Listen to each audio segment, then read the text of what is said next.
Hola, bienvenidas, bienvenido a Teoría Social Clásica 1. Hoy vamos a hablar sobre la obra de Carlos Marx. Sabemos que tanto la vida como la obra de este filósofo, economista, sociólogo, capitalistólogo alemán es una obra muy amplia, muy extensa. Sin embargo, vamos a tratar de hacer una breve introducción en tres partes, ¿sí? Es decir, vamos a, en una primera parte vamos a hablar un poco sobre la vida y obra de Marx, un poco ciertos detallitos de su vida, muy brevemente.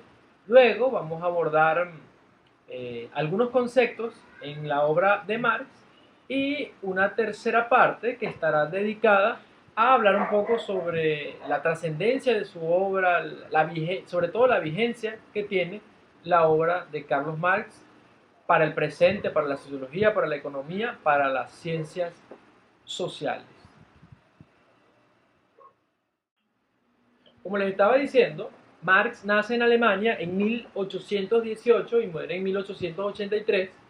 Él logra estudiar en Berlín filosofía, así que pueden imaginarse, estaba nada más y nada menos que en la cuna de la filosofía occidental, entre comillas, la filosofía moderna, ¿no? Sabemos que la filosofía para Occidente tiene un origen griego. Sin embargo, los que logran desarrollar la filosofía a su plenitud en la modernidad es en Alemania, ¿no?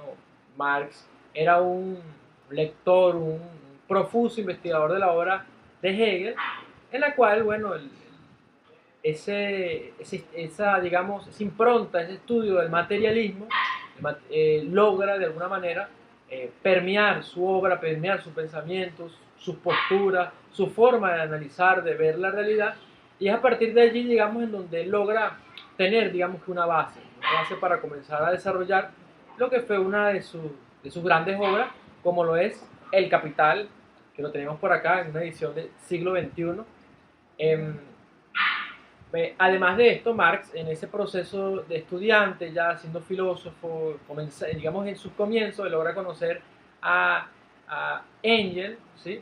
Que fue su gran amigo, con él es el que a mediados de 1800, él logra acercarse al movimiento obrero, logra acercarse a los procesos, digamos, de lucha de los trabajadores de la época, y logra sensibilizarse políticamente hasta el punto en que, bueno, se convierte en un militante comunista y redacta con Engels el conocido Manifiesto Comunista, que sigue siendo un documento trascendental para comprender el sistema de producción capitalista y sobre todo comprender la lucha de los obreros, comprender la lucha de los trabajadores en el proceso revolucionario.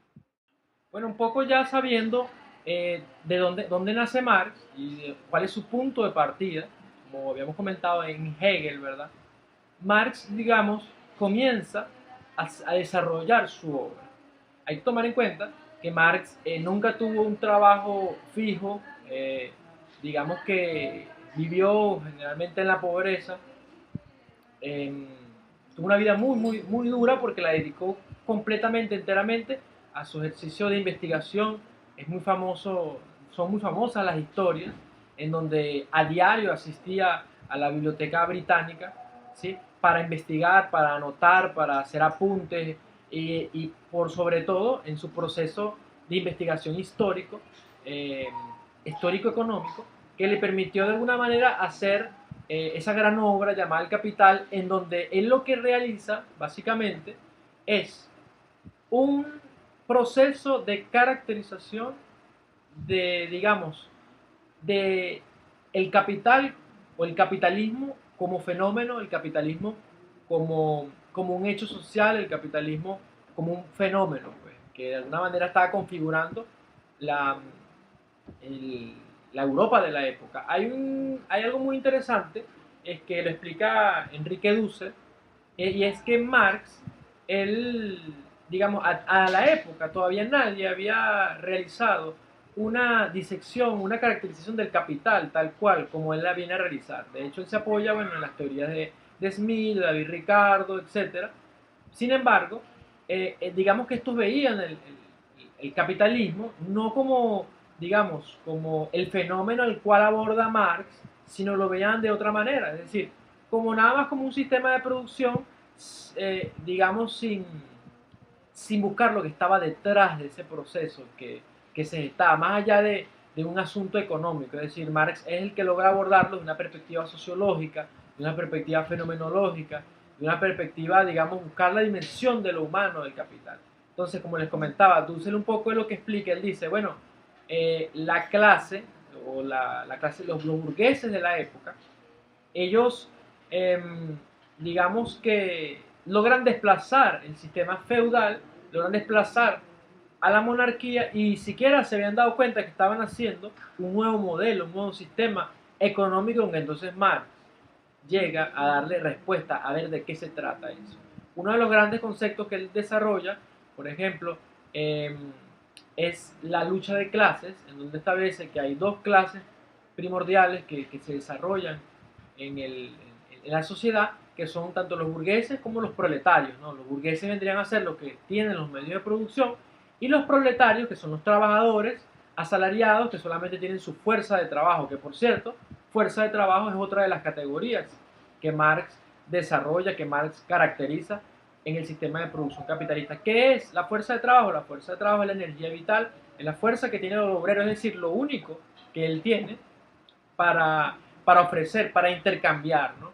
Para intercambiar. Entonces, proletario también es otra caracterización que hace Marx. ¿Qué es el proletariado? El proletariado, perdón, es aquel que lo único que posee, además de su fuerza de trabajo, es su prole, es decir, es sus hijos, la fuerza de trabajo que se reproduce en la medida en que, bueno, que el proletariado tiene su familia, que el trabajador tiene su familia. Entonces, para Marx existe una lucha de clases en la cual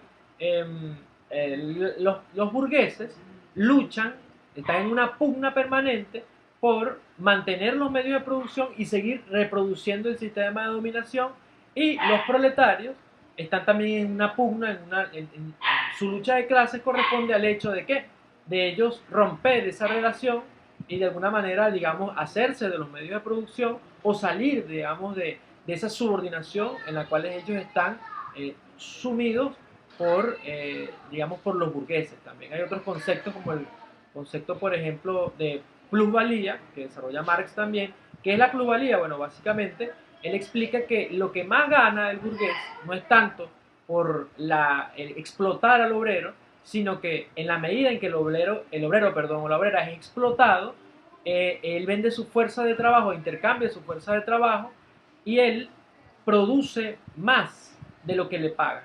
Entonces, ese rédito, ese resto que queda ahí, que le queda al burgués, es lo que provoca o digamos que lleva al proceso de acumulación, que de alguna manera multiplica el proceso de acumulación de capital, y allí donde él dice, bueno, que si entendemos el proceso de dominación o el proceso de explotación, o si entendemos la lucha de clases, tenemos que entender también que todo este proceso del sistema de producción capitalista provoca también una acumulación de capital, y ahí es donde nace el capitalismo. Entonces, para poder que exista la acumulación de capital, tiene que existir la usura, ¿no? Un poco Marx viene a revelar esto, ¿no? Es decir, que toda riqueza proviene de la usura. Como son muchos conceptos lo que Marx desarrolla, apenas, bueno, hablamos de algunos de estos, para continuar y seguir conversándoles un poco de cuál es la vigencia, cuál es la necesidad de seguir viendo a Marx,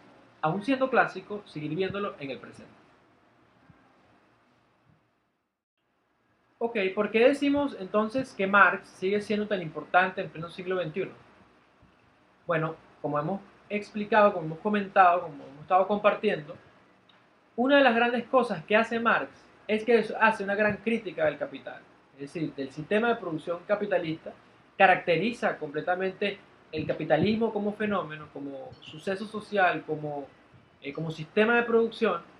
Entonces, mientras exista el capitalismo, vamos a necesitar de Marx para seguir entendiendo cómo funciona el intercambio, cómo funciona la mercancía, cómo funciona el sistema de producción. ¿Existe, todavía no existe el plusvalor? Bueno, nos damos cuenta que incluso un trabajador, por ejemplo, de una transnacional como McDonald's, por ejemplo, él, preguntémonos, ¿no? Tal vez el trabajo que él realiza, él le pagan exactamente por el trabajo que realiza, ¿no?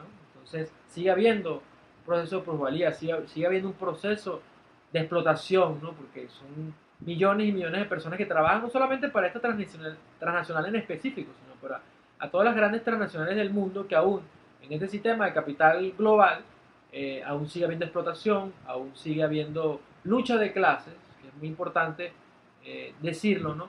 Que aunque haya una movilización difusa de sujetos, ¿verdad? Una movilización difusa allí en donde de repente ha nacido una subjetividad a la cual se le llama clase media.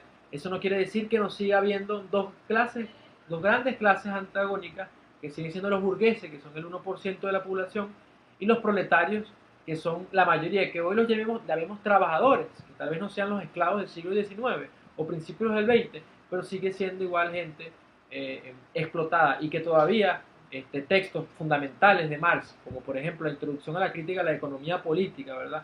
Que fue escrita en 1857, que viene siendo un esbozo, para el Capital sigue siendo importante como un borrador para ir comprendiendo el proceso de construcción de su obra, como por ejemplo El Capital, ¿verdad? Que, como les explicaba, mientras exista sociedad capitalista vamos a necesitar el gran diseccionador, el gran, digamos, cirujano, ¿no? Que con un fino bisturí epistemológico, histórico, sociológico, económico, logra de alguna manera hacernos entender el capital, y que, como dice el manifiesto del Partido Comunista, todavía sigue siendo fundamental llamar a todos los trabajadores y trabajadoras, a los proletarios del mundo, a unirse en contra del sistema de dominación.